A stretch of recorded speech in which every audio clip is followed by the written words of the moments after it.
Hi everyone, my name is Mike from Cheadle, and this video is going to be taking a look at Eka Pada Sirsasana, which is one leg behind the head. So starting off, I always start off on the left hand side, right leg straight, and then from there you're going to pick the left foot up towards the chest, and from there just gently cradling the foot in, curl the toes up to your left foot, just to protect the knee joint.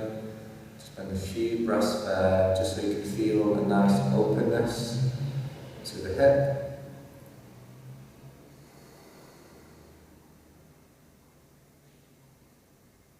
And then once you've spent a few deep breaths here, you can think about trying to take the left hand down by the side of the hip, and then trying to take that left knee as far back as you can, so trying to get the actual foot more towards the top of the head. And once that begins to be comfortable, try to take the knee a little bit further back and around, and then initially just taking the head down and lifting it up. And you have to kind of do that a few times, just shuffling. So try to take the shoulder forward, knee back, and then from there, once you're comfortable, looking upwards towards the ceiling, so you're trying to work neck, so the neck has to be quite strong, working the upper back, palms together, deep ujjayi breathing.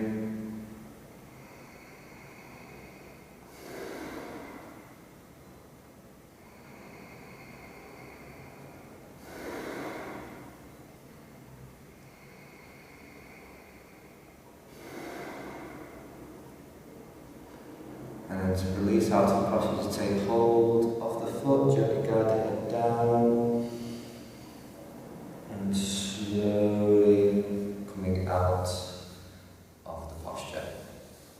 So you can break this down. There's a few different ways that you can work towards Eka Pada Sirsasana to begin with. You can start just by simply, just like I did at the start, just hugging that left foot in towards the chest, curling the toes up, and that's a great way to get a nice deep release on that left glute. So that's great as a beginner level option.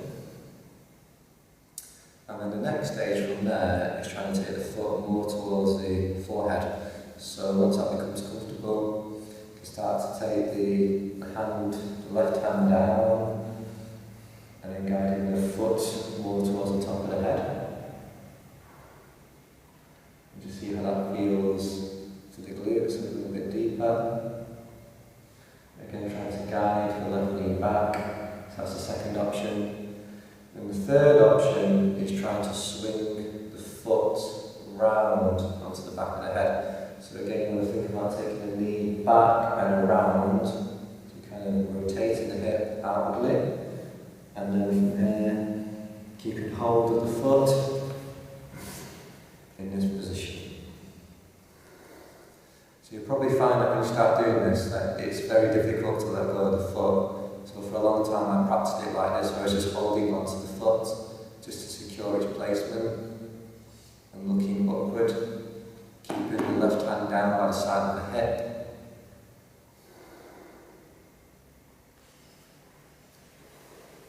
So that's the third option.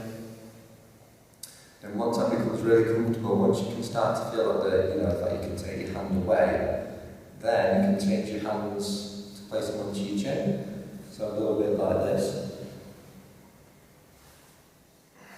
where you put your hands onto the chin and lift yourself up like this. Because initially what might happen is this, where your head goes right down due to the neck strength, so you need to work on that by taking the hands onto the chin, lift up,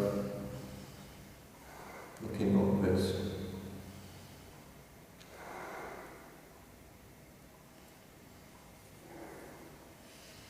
And that is the fourth option of Eka Pada Sirsasana, one leg behind the head. When you're actually practicing this pose technically doesn't happen until the intermediate series Kurmasana in the primary series, where eventually you are required to put both legs behind the head. So it's a good practice to at least see what it feels like to get one leg behind the head. So it is something that I started practicing during my primary series sequence. Other points to consider with this pose is just to be careful with the spine, because the back does have to round, the tailbone does tuck under a little bit to do the posture. So particularly if you've got any disc issues, slip disc, do not practice this pose. It can be quite dangerous.